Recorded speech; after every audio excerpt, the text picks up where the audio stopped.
All right, thank you for joining everyone for joining us for our call with Coziah Izzard. As always, please raise your hand and I will mute you. Since there's only a few people in this call, we might just go around the room to each of our media. We'll start with Tyler Donahue.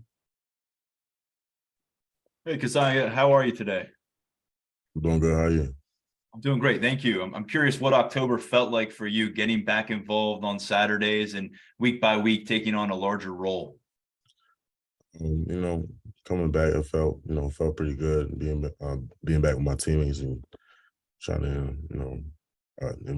get our goals of winning games and stuff like that. So it was good. It felt good. Daniel Gallen. Coziah, when you're watching from the sideline for so long, like you were in September, what does it feel like to finally get back onto the field in October, contribute, and make some plays? It feels great being back out there. Being able to play with my teammates and being able to get out there, have some fun. It all feels good. So yeah. Andrew Destin. Hey, Coziah, thanks for doing this. We just talked to Tyler Ellison a little bit ago, and he mentioned how he's seen you grow from a maturity standpoint. How do you think you have in the last few months in that aspect? Thanks. Yeah, I definitely feel like I've grown and I've grown a lot and matured a lot on and off the field. I just feel like starting to step into a bigger role, so it's time to take that lead. So. Joe Smeltzer. Coziah, thanks for the time.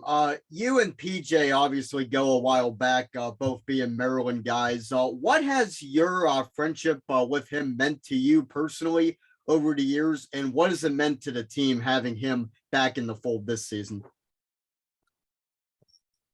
Over the years, PJ has always been, like an older brother to me. Always looked up to him, as a leader in the team, and he's always been a good guy. So yeah, I feel like he's a great teammate, and yeah. Spencer Ripchick. Hey, Coziah. James, after the Ohio State game, said PJ was one of the leaders that stood out to him. What did he do after the Ohio State game that made Franklin call him a leader? After the game, PJ told us to, move on. Let's move on to the next team. Ohio State is in the past. We focused on Indiana this week, and we focused on going 1-0. So, Tyler Donahue. Coziah, when did you learn that you were not going to be able to play in games in September, and how did you handle that scout team role? How did you kind of make that your mission for September? I don't really want to get into those details, about me missing, but being back with my teammates, I just feel good to be back. Like, if I could just follow up, I mean, having to stick to the scout team, it's obviously not where you wanted to be, but we heard from your teammates about you making them better on the offensive line. I guess, what did you do to make the most out of a less than ideal situation? I did everything I could to work on my technique and my game, and also help them too, in the offensive line, just to make sure that they're ready, for their games and so that they're prepared as an offense. Daniel Gallen.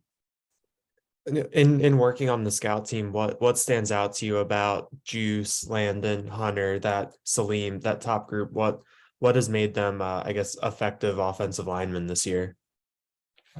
I've seen them all grow a lot, since the summer, and they have done a lot of things to help us this season. And in practice, I see them work very hard, especially going against each other, in different team periods. It helps out a lot. Andrew Destin.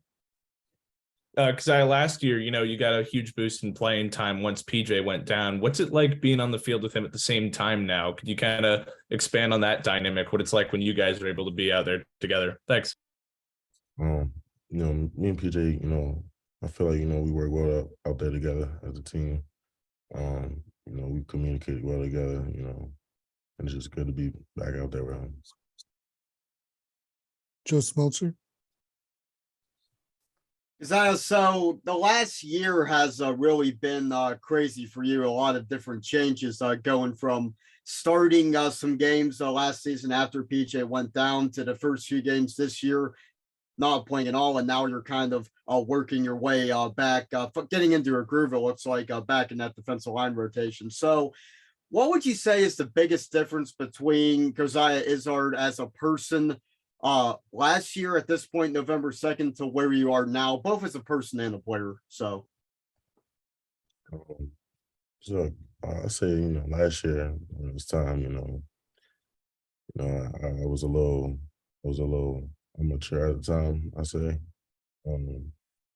But I did feel ready for my role, and I feel like I fulfilled it, good.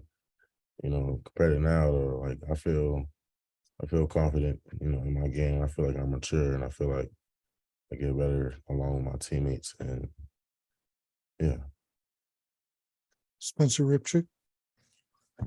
So obviously on the defensive line topic, what have you seen from Deny this season that's made him get a little bit more playing time from the start of the season to now? Denai he's a great teammate. Ever since he came in, he's been a hard worker. He's been in and out of the weight room, in and out of coach's office, trying to learn the playbook, trying to get extra work in. So, I see he's doing everything he can to get on the field. So, Tyler. Hakeem Beeman went through a similar experience last year. He was working with the scout team, not playing in games. Did he offer you some kind of advice, some kind of guidance at all, being a guy you're with every day, and because he had that experience? Yeah, I guess, we talked, and I just try to get the offense, good look, and try to do everything I could to have them prepared. Daniel Gallen. Coziah, you and Olu would have faced off in high school in the WCAC. Olu is someone who the past couple of weeks has gotten a lot of attention for his play. What do you remember about playing against him in high school, and what has it been like to watch his progress up to this point now? Playing against Olu in high school, never really knew who he was, in high school. But he was always one of those tackles that, that was pretty good. But seeing him now and his growth from high school to now, like it's crazy.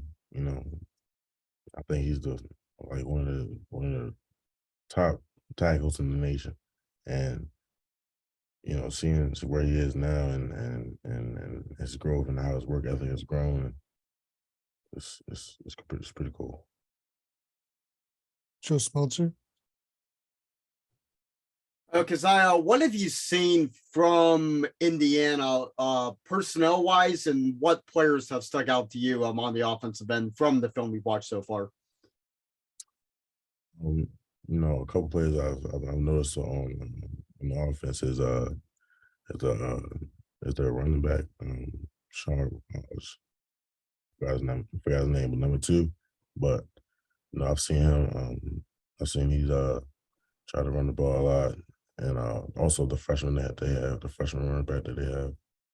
I do see that they have a pretty good O-line, and decent receivers too. So I feel like the plan we have for them this week, we'll be able to execute and be 1-0. Time for 2 more. Tyler Donahue. You've gotten to see KJ Winston progress throughout his career since high school. I'm curious, what you've seen from him. He's burned his red shirt already, and what does his future look like with this Penn State team? Oh yeah, knowing that KJ is coming in, I was excited. I know he's going to come in working hard, and he is. He's doing everything he can to get on the field. Working on special teams, doing everything he can off the field, and doing, getting extra work in so, he can get back on the field. So he's doing good. Daniel Gallen. Zane Durant was someone that we heard a lot about in the spring, and we've seen him on the field in some different packages this fall. How have you kind of seen Zane's development, and where have you seen him make strides at this point in his career?